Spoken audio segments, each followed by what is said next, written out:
3 meses después era con la Orquesta Nacional de España. Cuando la Orquesta Nacional de España vio este vídeo, la comisión artística me llamó inmediatamente al despacho. Me dijeron, ¿qué? ¿Que la Orquesta Nacional va a bailar la Macarena? Humor, empatía, liderazgo humilde, disrupción.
Vale, y ya vamos llegando, muchas gracias, vamos llegando al final. Y quiero que escuchéis con atención estos 2 últimos brevísimos vídeos, mirad. La primera se desespera, se encojona si se lo echo afuera. La segunda tiene la funda y me paga pa' que se lo hunda. La tercera me quita el estrés, vuelvo corrido, siempre echamos 3. A la cuarta de una le bajo la luna, pero ella quiere con Maluma y conmigo a la vez. Estoy enamorado de la... Tiene a Federico García Lorca dentro, el cabrón, ¿eh? Es una cosa tremenda, ¿eh? Y ahora escuchad este otro vídeo, mirad.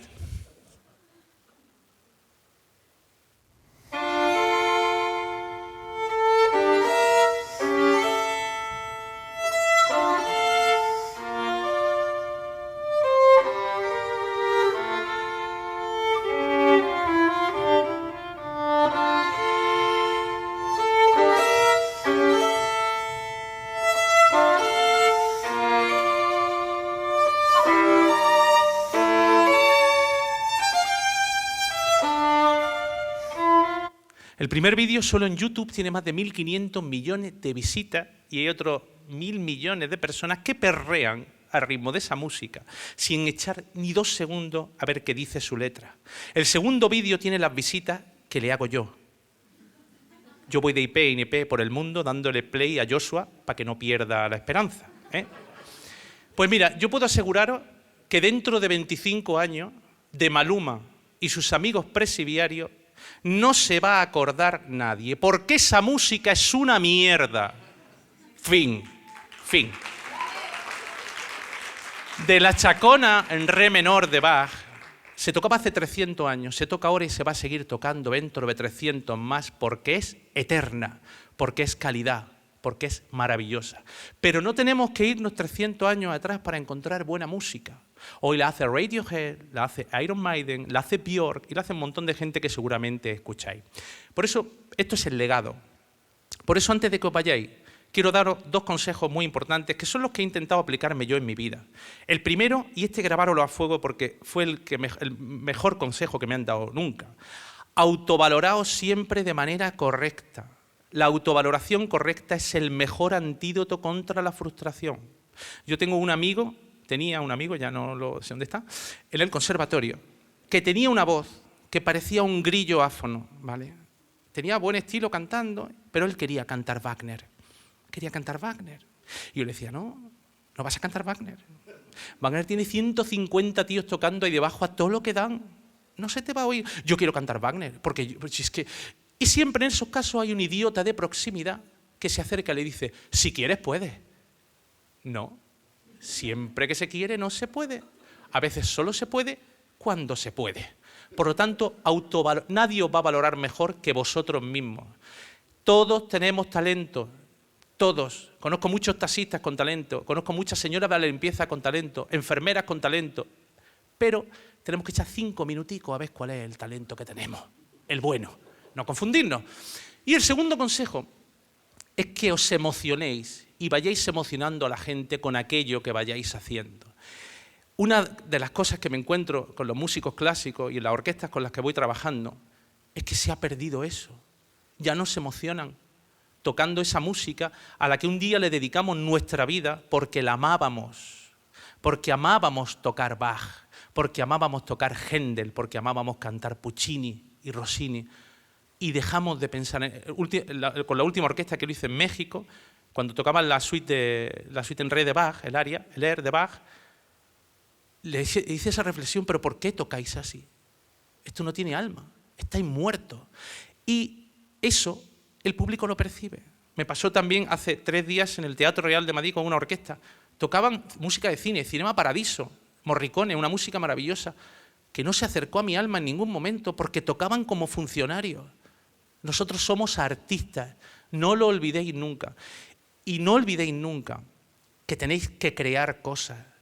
Yo descubrí hace poco lo que quiero dejar de mí aquí, y es conseguir que al mayor número de gente posible al que yo pueda llegar, que no conozca esta música que amo, pueda sentir durante 15, 20 segundos, 1 minuto, lo mismo que yo sentía aquel día que entré en aquel coro amateur en Granada, sin tener ni idea de música clásica, sin ser rico, sin tener 3 másters en Harvard y un mayordomo que se llame Ambrosio, que no hace falta.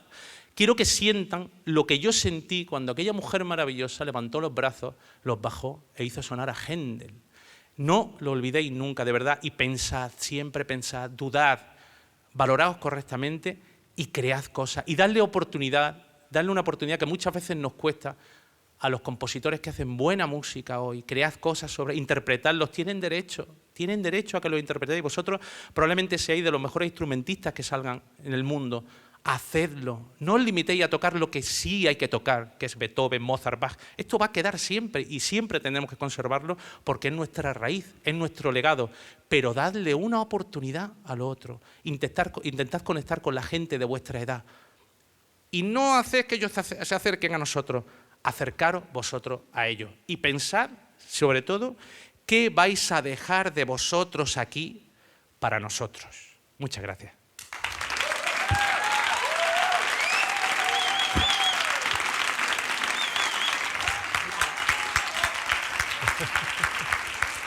Gracias.